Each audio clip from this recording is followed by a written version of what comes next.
Hello and welcome. Prolific Cambridge school के online teaching session में हम न्यू सिलेबस प्राइमरी मैथमेटिक्स की workbook 2B की वर्कशीट 1 करने जा रहे हैं। ये वर्ड प्रॉब्लम से रिलेटेड है। स्टेटमेंट पढ़ के आपने अंडरस्टैंड करना है और फिर उसके बाद सॉल्व करना है। जुनहाओ has 35 marbles, 23 Junhao has 35 red marbles, 23 blue marbles and 42 green marbles. How many, अब जो A है statement, how many red and blue marbles does Junhao have altogether? और B statement है how many marbles does Junhao have altogether? अच्छा, अब इसमें जो section A है उसमें आपने स्ट्रेट अवे रेड और ब्लू मार्बल्स को ऐड करना है। 35 रेड मार्बल्स हैं, 23 ब्लू मार्बल्स हैं। तो जब आप इनको ऐड करेंगे, पहला जो ब्लैंक है उसमें 35 प्लस के बाद जो दूसरा ब्लैंक है उसमें 23 और इक्वल्स टू के बाद जो अगला ब्लैंक है उसमें 58 आंसर आएगा। Junhao has 58 red and blue marbles all together. जो बी है इसकी वर्किंग क्या होगी कि 58 उसके पास रेड और ब्लू मार्बल्स हैं और उसमें 42 ग्रीन मार्बल्स ऐड होंगे, तो ये टोटल 100 मार्बल्स उसके पास हैं। तो जुनहाओ हैज़ 100 मार्बल्स ऑल टुगेदर। जो बी की वर्किंग है मैं आपको एक दफ़ा दोबारा बता देता हूँ, क्योंकि ये 2 स्टेप आंसर है, 2 स्टेप क्वेश्चन है, तो इसको आपको ज़रा ध्यान से करना पड़ता है। इसमें हमारे पास जो हमने ए सेक्शन था उसके रेड और ब्लू मार्बल्स को जब ऐड किया था तो 58 आंसर आया था। तो बी का जो पहला ब्लैंक है उसमें 58 आएगा प्लस 42 ग्रीन मार्बल्स। आप यहाँ पे 42 का फिगर लिखेंगे ग्रीन मार्बल्स के लिए और इक्वल्स टू 58 और 42 मिला के 100 हो जाते हैं। तो जुनहाओ हैज़ 100 मार्बल्स ऑल टुगेदर। ये 2 स्टेप जो क्वेश्चंस होते हैं इनको थोड़ा एहतियात से आपको करना पड़ता है। इसका पेज नंबर 2 देख लें। Ann had 900 rupees. Ann had rupees 900। Ann के पास 900 रुपीज़ थे। She spend rupees 450 on a board game. उसने कोई बोर्ड गेम बाय की है 450 में। She bought a gift that cost 380 for her mother. उसने एक गिफ्ट बाय किया है जो 380 में था, अपनी मदर के लिए उसने गिफ्ट बाय किया है। अब जो स्टेटमेंट ए है उसकी रिक्वायरमेंट क्या है? How much money did an spend all together. और जो बी है वो क्या है? How much money did an have left. तो जो ए है उसको यहाँ एक ब्लॉक के ज़रिए किया गया, एक डार्क ग्रे या चारकोल ग्रे ब्लॉक है जो 450 को डिपिक्ट कर रहा है और एक सिल्वर ग्रे ब्लॉक है जो 380 को डिपिक्ट कर रहा है। तो 450 प्लस 380 रुपीज़ 450 प्लस ये जो सर्कल है इसमें प्लस का साइन आएगा रुपीज़ 380, तो ये 830 बनते हैं। तो and spend 830 rupees all together. अब जो बी सेक्शन है उसकी वर्किंग बनाई गई है। ये जो चारकोल ग्रे है वो उसकी स्पेंडिंग है और जो सिल्वर ग्रे है वो रिमेनिंग है। तो आप देखते हैं कि जो 830 है वो हमें मालूम है और हमें ये जो उसके पास रिमेनिंग है उसको वर्कआउट करना है। तो आप शुरू में जो पढ़ा था एन हैड रुपीज़ 900, तो यहाँ पे 900 आएगा minus rupees 830 equals to rupees 70। And जो है उसके पास 70 रुपीज़ बचे हुए हैं। पेज नंबर 3 पे हम आते हैं।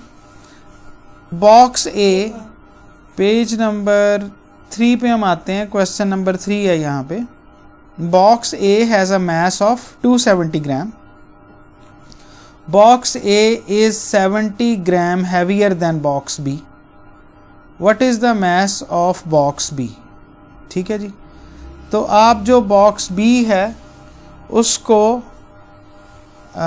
उसका जो mass है वो कैसे निकालेंगे कि आप 270 ग्राम में से 75 ग्राम जो है वो माइनस करेंगे, तो आपके पास 195 ग्राम आंसर आएगा।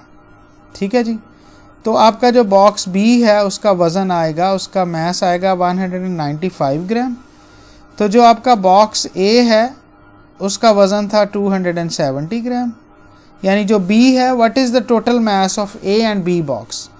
तो अब जब आप B की वर्किंग करेंगे तो जो सिल्वर ग्रे है वो 270 ग्राम है, और जो है चारकोल ग्रे वो 195 ग्राम है। तो इन दोनों को जब आप ऐड करेंगे तो आपके पास जो आंसर आएगा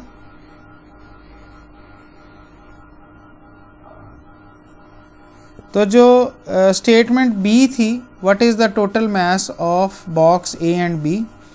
तो स्टेटमेंट बी में आप देखें ये ब्लॉक बना हुआ है सिल्वर ग्रे कलर का, ये ए बॉक्स ए का वेट बता रहा है 270 ग्राम, और जो चारकोल ग्रे वाला बना हुआ है वो 195 ग्राम है। जब आप इन दोनों को आपस में ऐड करेंगे तो 270 ग्राम प्लस 195 ग्राम, ये टोटल 465 ग्राम इसका आंसर आएगा। तो इसको जब आप स्टेटमेंट को फाइनल करेंगे, the total mass of box A and box B is 465 gram. ठीक है जी। इसको ये थोड़ा सा इररेलेवेंट है क्योंकि यहाँ पे नाम नहीं है, बॉक्स ए और बी लिखा हुआ है, तो थोड़ा कंफ्यूजिंग है। मैं इसको एक दफ़ा रिपीट कर देता हूँ ताकि आपको प्रॉब्लम ना हो। Box A has a mass of 270 gram, box A जो है वो 270 ग्राम का है। Box A is 70 gram heavier than box B. Box A जो है वो 75 ग्राम बॉक्स बी से हैवियर है। यानी अब हम कैसे what is the mass of box B, तो ये बड़ा आसान सा है। 270 में से 75 ग्राम हम माइनस कर देंगे तो ये 195 ग्राम जो मास है वो आएगा बॉक्स बी का। ठीक है जी। तो नीचे जब हम आएंगे तो इसकी जो वर्किंग बनेगी वो क्या बनेगी, 270 ग्राम माइनस 75 ग्राम, तो 195 gram. The mass of box B is 195 gram. अब स्टेटमेंट बी क्या थी, what is the total mass of box A and B. Box A and B का टोटल मास क्या है। बॉक्स ए का मास हमें ऑलरेडी पता था 270 ग्राम। बॉक्स बी का जो वेट है या मास है वो हमने वर्कआउट किया 195 ग्राम। तो नीचे जो स्टेटमेंट है उसको कंप्लीट करने के लिए जो पहला बॉक्स है उसके अंदर हम लिखेंगे 270 ग्राम, जो सर्कल है उसके अंदर प्लस का साइन आएगा, और उससे अगले बॉक्स में 195 ग्राम जो बॉक्स बी का मास है वो, और ये टोटल 460 ग्राम यानी इक्वल्स टू 465 ग्राम ये इसका आंसर आएगा। और जब हम इसको मुकम्मल करेंगे, the total mass of box A and box B is 465 gram. इस क्वेश्चन के लिए मैं आपसे रिक्वेस्ट यही करूँगा कि इसको ज़रा कॉन्सेंट्रेशन से कीजिएगा, क्योंकि इसमें बॉक्स ए और बी इस्तेमाल किए गए हैं, इसमें किसी का नाम नहीं है, तो इसको आइडेंटिफाई करना थोड़ा कंफ्यूजिंग होता है। तो बच्चों के लिए तो ये ज़्यादा कंफ्यूजिंग होता है। हम अगला पेज करते हैं, page number 4, question number 4। There are 747 pupils at a school camp. एक स्कूल कैंप में 747 पीपल्स हैं। 392 of the people 392 of the peoples are girls. इसमें से 392 जो हैं वो गर्ल्स हैं। How many boys are there. तो सिंपली आपने क्या करना है, 747 में से 392 को माइनस करना है, तो इसका जो आंसर आएगा वो 355 आएगा। आर देयर मोर बॉयज़ और girls at the camp. How many more, ज़्यादा लड़के हैं या लड़कियां हैं, अगर हैं तो कितने ज़्यादा हैं। तो बी के अंदर दो क्वेश्चन हैं। पहला क्वेश्चन ये कि बॉयज़ ज़्यादा हैं या गर्ल्स, तो 355 बॉयज़ हैं, 392 गर्ल्स हैं, तो जाहिर है कि गर्ल्स ज़्यादा हैं। अब हाउ मैनी मोर, कितनी ज़्यादा हैं, 392 में से आप 355 माइनस करेंगे, 37 गर्ल्स जो हैं वो ज़्यादा हैं बॉयज़ की निस्बत। अब हम अगला पेज करते हैं।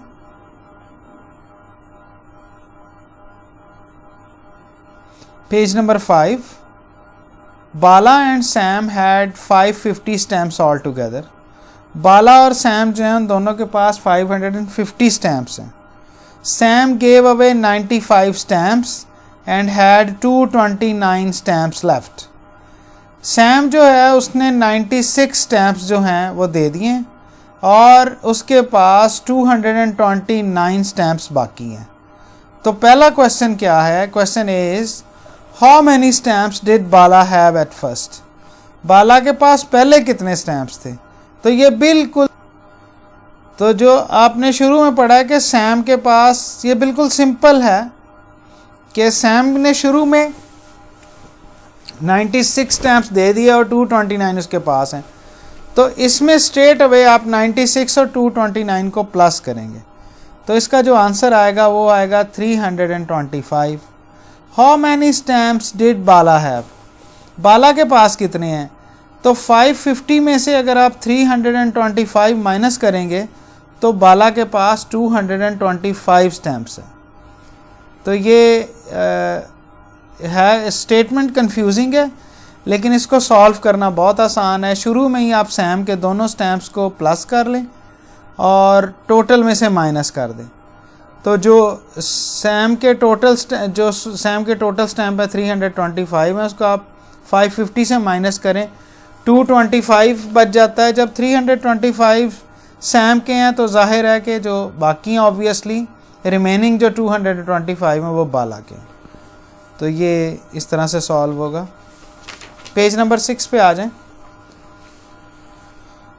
इसके अंदर एक मैप बना हुआ है जिसके लेफ्ट पे फरहान्स हाउस लिखा हुआ है, जिसके मिडल में अपर नॉर्थ में 150 मीटर के फासले पे हाकर सेंटर है और हाकर सेंटर से राइट पे या ईस्ट में 280 मीटर पे लाइब्रेरी है और फरहान के घर से लाइब्रेरी का जो डिस्टेंस है वो 320 मीटर है। तो ये बेसिकली एक मैप को सॉल्व किया गया और इसकी स्टेटमेंट ए है, Farhan cycled from his house to the hawker centre then to the library. How far did he cycle. तो सबसे पहला क्वेश्चन ये है कि अपने घर से वो हाकर सेंटर गया और हाकर सेंटर से लाइब्रेरी गया तो वो कितना फासला उसने तय किया। तो इस 150 मीटर को जब आप 280 मीटर में जमा करेंगे तो आपका आंसर आएगा 430 मीटर्स।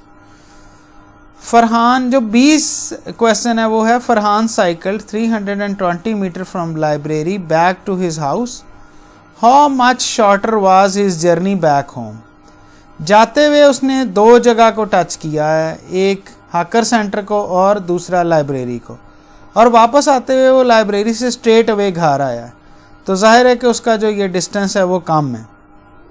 ठीक है, तो आपका जो टोटल कवर डिस्टेंस था जो साइकिल उसने किया था वो 430 था, उसमें से ये 320 आप माइनस करेंगे तो आपका पता चलेगा कि उसको वापसी पे 110 मीटर कम साइकिल चलाना पड़ा।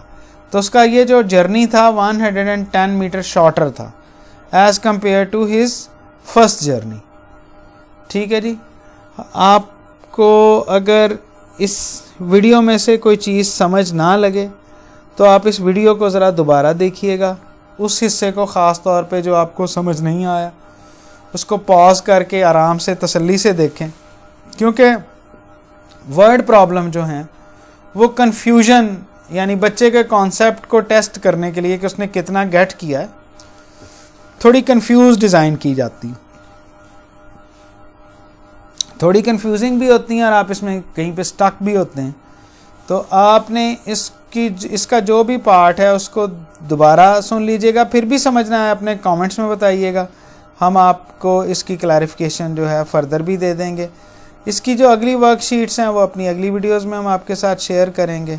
आप हमारे चैनल को सब्सक्राइब करें अपने दोस्तों के साथ, ऐसे पेरेंट्स के साथ जो बच्चों को पढ़ाते हैं, ऐसे बड़े बहन भाई जो छोटे बहन भाइयों को हेल्प करते हैं, या ट्यूटर या टीचर जो इस कोर्स को पढ़ा रहे हैं बच्चों को, उनके लिए ये वीडियोस काफ़ी हेल्पफुल हैं, क्योंकि हमारी वीडियोज़ हैं वो टीचिंग गाइडलाइन के मुताबिक होती हैं जो इसके पब्लिशर ऑक्सफोर्ड यूनिवर्सिटी प्रेस ने इनके लिए सेट की हुई हैं। तो wish you great learning. Thank you very much.